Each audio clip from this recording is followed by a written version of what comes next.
I don't know why I was thinking about Mao's Little Red Book, but I was, and what surprised me was that I had not only never read it, but I'd never even seen a copy of it.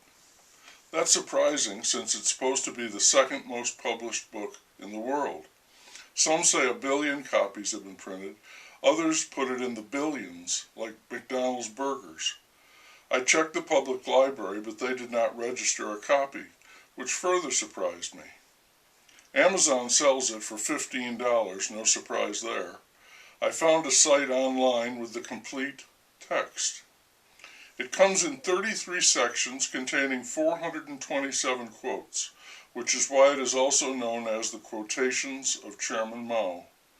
It claims to follow Marxist-Leninist theory with the basic principles of faith in the masses and faith in the party. The enemy is imperialism and its running dogs. The enemy is always considered to be antagonistic. It is possible for the people in the nation to differ from the party, but this is almost always non-antagonistic and can be handled with persuasion and education, i.e., Mao's Little Red Book. Should that fail, the objectors would be considered part of the enemy and would be dealt with accordingly. The overall tone of the book is paternalistic, the guidance of a father. All citizens were expected to have their own copy of the book, which explains the huge publication number.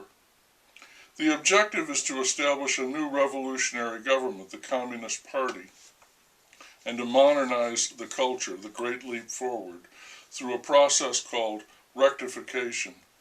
I think the publication of this book helped to establish Mao as a modern-day Confucius, substituting political theory for spiritual guidance. I don't know if this book is still owned and read in China. I don't know if Mao is remembered with reverence, fondness, or disgust. Some say he was a great leader who helped to modernize China. Others consider him a cruel despot, responsible for millions of deaths.